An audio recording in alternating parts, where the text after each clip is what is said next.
जय शिवराय मित्रांनो, आज आहे 21 जानेवारी, पण उद्याच्या 22 तारखेला वातावरण हे आणखीन मोठं आणि खूप ढगाळलेलं असं होणार आहे। या संदर्भात तुम्हाला मागे सुद्धा अपडेट दिले आहेत।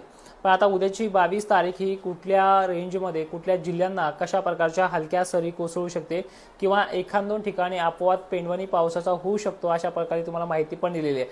पण या व्हिडिओमध्ये लक्षपूर्वक ऐका, घाबरण्यासारखी कंडिशन महाराष्ट्राच्या एकाही जिल्ह्यात नाहीये, जसे की गारपीट होणं, वातावरण मोठं असणं किंवा धुवाधार पावसाची नोंद अशा घटना जवळपास 1% आहे, 1 किंवा 2%, पण त्या सुद्धा टळण्याची शक्यता दाटी आहे। पण ढगाळलेल्या वातावरणाचा जोर जो आहे तो उद्या 22 तारखेला रात्रीपर्यंत, काही ठिकाणी दिवस मावळेपर्यंत असणार आहे। त्या जिल्ह्यांची यादी पहिले पाहून घ्या। सर्वाधिक जास्त ढगाळलेलं वातावरण आणि धुळीधुक्याचं वातावरण जे आहे ते महाराष्ट्रातल्या बुलढाणा जिल्ह्यामध्ये, छत्रपती संभाजीनगरमध्ये, जळगाव नाशिक क्षेत्रासह पश्चिम महाराष्ट्रामध्ये जवळपास अहिल्यानगर, पुणे या भागांचा समावेश आहे। सांगली, कोल्हापूर, कोकण किनारपट्टीसाठी या वातावरणाचा ढगाळलेलापणा देखील आहे तो कमीच आहे। पण नांदेड, परभणी, जालना जिल्हा, वाशिम, हिंगोली, अकोला, अमरावती आणि इकडे पूर्व विदर्भात जर बघितलं आपण तर संध्याकाळी बेरात्री नागपूर जिल्हा सुद्धा याच्यामध्ये जास्त प्रमाणामध्ये थंडीच्या कडाक्यासह, कडाका म्हणजे मोठा नाहीये पण नॉर्मल थंडीसह हे वातावरण ऍक्टिव्ह असणार आहे। मग आता हलक्या सरी एकंदरीत कुठल्या भागांमध्ये पडू शकतात त्या तालुक्यांची नावं देखील पहा। कन्नड, सिल्लोड, भोकरदन या भागांमध्ये मोजक्या ठिकाणी धारा उतरण्याचे चान्सेस आहेत। छत्रपती संभाजीनगरच्या एकंदरीत गंगापूर भाग देखील काही ठिकाणी तुरळक हलक्या सरी कोसळू शकतात। मालेगाव, नाशिकचा हा भाग आहे। धुळे परिसर, जळगावमध्ये पूर्व ठिकाणी असा हलक्या सरींचा प्रादुर्भाव आहे।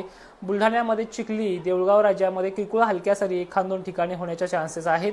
अहिल्यानगरमध्ये सुद्धा एखाद दोन ठिकाणीच अपवाद आहे। पुण्यात सुद्धा, जिथे आपण आताच बारामतीहून आलो आहेत, कृषी प्रदर्शन वगैरे भाग, अशा परिसरातल्या आजूबाजूच्या काही एखाद दोन गावखेड्यांना हलक्या सरी शक्यता आहे। मित्रांनो, नुकसान करेल किंवा नुकसानीची टक्केवारी वाढेल अशा प्रकारचं हे वातावरण जरी नसलं तरी सुद्धा ज्यांचे किचकट असे प्रश्न आहेत, जसे की आमचा काही गंजी आहे तुरीची, तर आम्ही झाकून ठेवायचं का, भीती वाटत असेल, मोठा गंज असेल ते काढून घ्या, किंवा असं कुठलाही नाही की तुमचं खूप मोठं नुकसान होईल, एखाद्या ठिकाणी पत्रावून पाणी वगळेल अशीच मजल आहे ह्या वातावरणाची आणि टक्केवारी 10%, 12% एवढीच याची क्षमता आहे। तर आता हे वातावरण गुरुवारी आपण सांगतोय 22 तारखेला, त्यानंतर संध्याकाळी हे वातावरण ऍक्टिव्ह होईल धाराशिव जिल्ह्यामध्ये, बीड परिसरात दिवस मावळ्यापासूनच ही टक्केवारी आहे। आणि एकंदरीत सबंध विदर्भ आणि सबंध मराठवाड्यामध्ये आणि खानदेशामध्ये, तसंच छत्रपती संभाजीनगर, नाशिक पर्यंत पश्चिम महाराष्ट्रातल्या भागांमध्ये दुपारनंतर 2:30-3च्या वेळेसला ढगाळ जमू लागतील। 4-5 वाजता आणखीन ढग ऍक्टिव्ह होतील आणि त्याचबरोबर हे वातावरण एक दिवसासाठी मोठं असणार आहे। नंतर शुक्रवारी हे वातावरण आपल्या पद्धतीनं कमी असणार आहे। म्हणजे एकंदरीत परिस्थिती जर पाहिल्या पण तर फक्त छत्रपती संभाजीनगरमध्ये, कन्नड, सिल्लोड, वैजापूर तसेच अनेक भागांमध्ये, इकडे अकोला, अमरावतीमध्ये मोजक्या ठिकाणी ढगाळलेलं वातावरण असेल। म्हणजे परवाच्या तारखेपासून 23 तारखेपासून वातावरण हळूहळू कमी होऊन जाईल। एकंदरीत शनिवारी जर आपण हे चित्र पाहिलं तर हे वातावरण आणखी नॉर्मल होऊन जाईल। म्हणजे ढगबिग तुरळक ठिकाणी बुलढाणा, इकडे नांदेड वगैरे भागांमध्येच या येणाऱ्या 24 आणि 25 तारखेला कमी असतील आणि हे सत्र जे आहे पुन्हा 28, 29, 30 तारखेला आणखीन ऍक्टिव्ह होऊन जाईल। म्हणजे अशाच प्रकारे ढगाळलेलं वातावरण राहील। एकंदरीत परिस्थिती तुम्हाला मागेही नीट समजून सांगितलेली आहे की ढगाळलेलं आणि तुरळक धारा उतरेल असंच आहे।